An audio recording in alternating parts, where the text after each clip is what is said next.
My magazine is based on the older version of the famous Enemy magazine. I chose this iconic magazine because I feel it reflects my personal goal and it relates to my music taste. So I thought that would be the best choice to make, because if I can relate my taste to it, I'll get a better result from it. From my planning, you can see I looked carefully at certain details I chose. For example, what the background was like for certain bands, because on most magazines you'll find the background's quite plain, but I found on Enemy that depending on what kind of artist or band they were, the background represented that. For example, one band I looked at had a natural background because they were quite a youthful group, but then some artists were quite aggressive, so they had more of a dark image, which you'll see in my planning. The reason I chose a stone background for my magazine front cover is because I felt it represented the youth more and that urban feel to it, which I find most magazines attempt to try but don't succeed in most cases. I followed the usual conventions, however, my double page spread, the layout is different to most, because I found I could break most conventions. I could play around with it and change layouts and fonts and see what, just generally have fun designing it and making it, because I find that's, when looking at all the Enemy magazines, that was the one page that was significantly different to any other page in the magazine. So I found that was, well, different.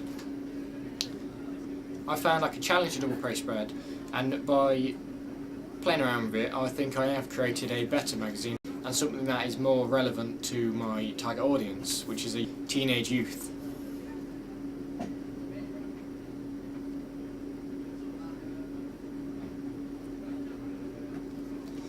Something I changed on the front cover would have been I had an electric barcode, which I've never tried, so I'm not sure where it actually leads to. It's one I've obtained off the internet, but it basically means, because nowadays every young person has a smartphone or something of that kind, so it's a way of them using that electric barcode, scan it, and it'll take them to the site. So if they like my magazine, they can subscribe, they can find out further information, that sort of thing.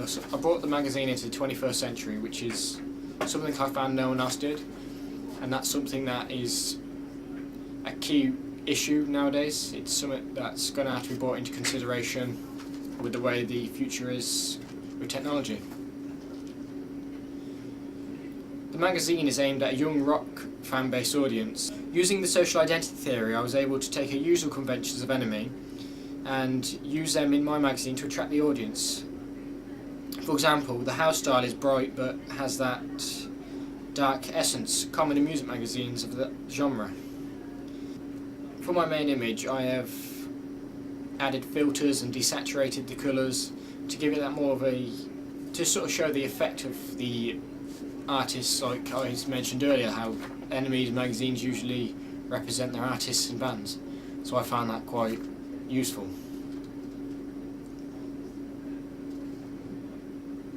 Also, I found the magazine mainly has up-and-coming artists, or ones that are starting to be famous but they're not quite there yet. So I thought using this, it would not only help me in my work, because obviously I have to use my own models. I can make bands up or use small bands that I know of, which I have done, as Cloud Sail, which is a band which is on my double page spread. That's a friend's band of mine.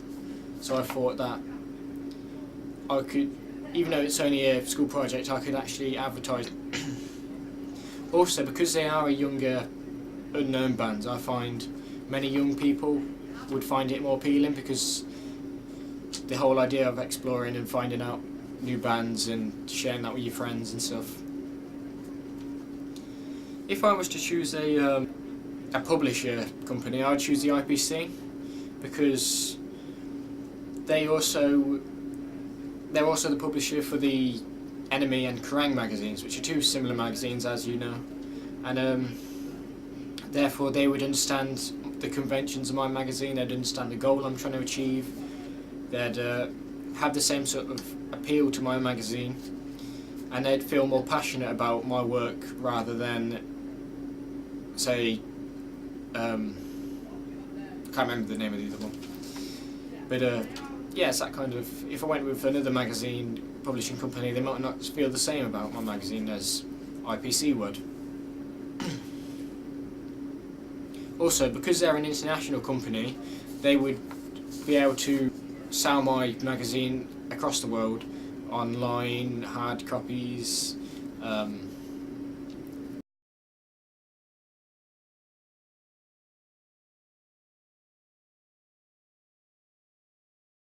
During the production of my magazine, I learned how to replicate colours and how to style across different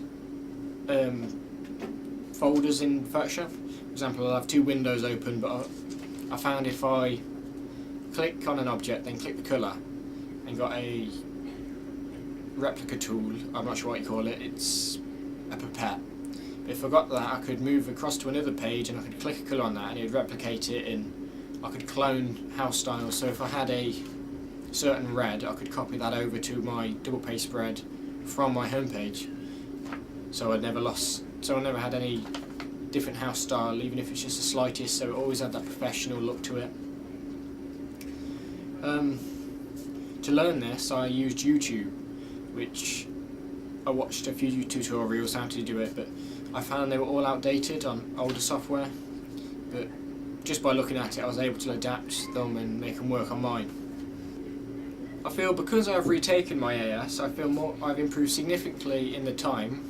Considering it was only 6 months prior to this, I got a lower grade and thought I need to retake. More thought into other magazines and the techniques they used, which I could then incorporate into mine. This was something I found enlightening, in a word. If I was to do this project again, I feel I would look even more into depth and make an even better magazine. However, I think my magazine does meet all the goals I've tried to achieve and whatnot. So I feel I've done my best, and it's all I can really do and you can ask for. So but yeah, I feel that my magazine is of a high quality. I mean, there's room for improvements, as you probably know. Thank you for listening to my evaluation, and well, thank you.